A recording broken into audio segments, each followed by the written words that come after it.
Good afternoon. Today's homework is going to be taking a look at number patterns on both the hundreds chart and the multiplication chart.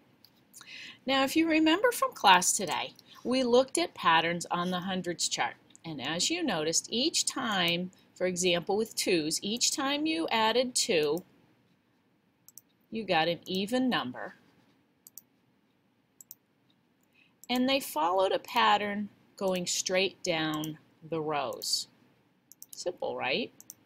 Okay, then when we looked at 3s, we found 3s had even and odd numbers, but they did not necessarily go down straight down the rows. Instead, they went more on a diagonal.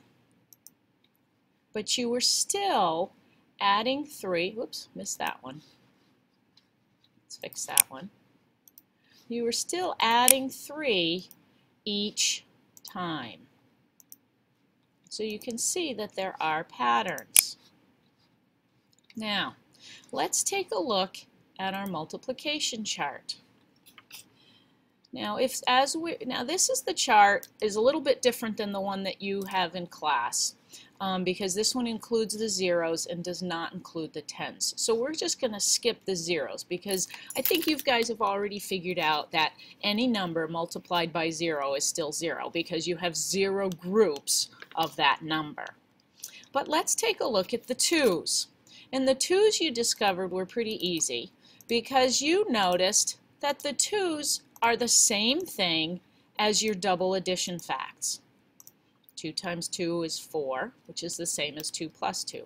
4 times 2 is the same as 4 plus 4. So it's 4 times 2 is 8, so it's the same as 4 plus 4.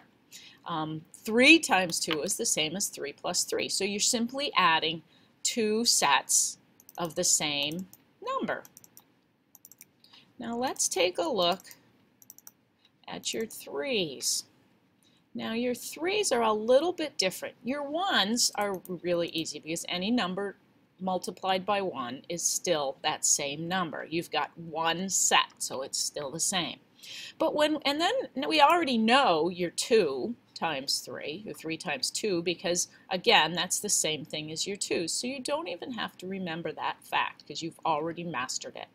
But then when we get into the 3s, you can easily think about your 3s as your 2 plus one more set. So if you think 3 times 3 is 3 times 2, which is 6, plus 3 more, which is 9. So that's one way to take a look at it. You'll also notice that it's even, odd, in your even, odd. So that's another way to look at your 3s. So there's another pattern. Can you find a pattern with your 4s? Let's take a look. I'm not going to tell you this one because this is what I'm going to ask you to take a look at. Let's see if you can find a pattern with your 4s.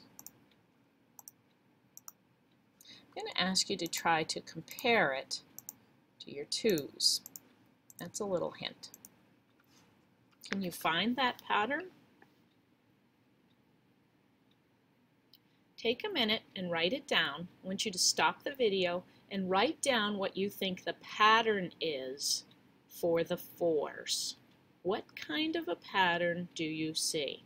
Now, obviously, since I'm not at home watching this video with you, I can't make sure that you stop the video and do this.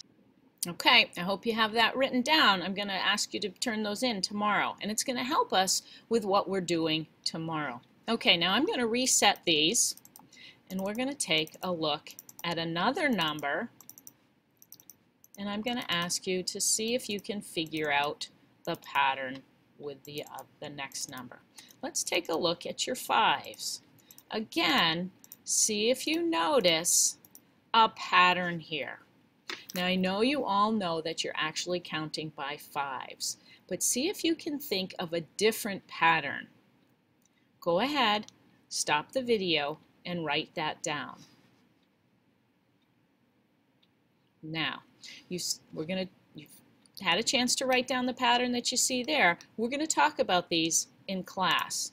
So I'm going to go to the next number.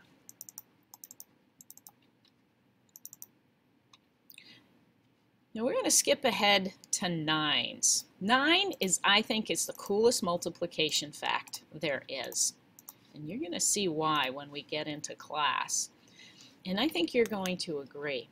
But take a look at the numbers in the nines column. What kind of a pattern do you see? Take a look at the digits in the tens place and in the ones place.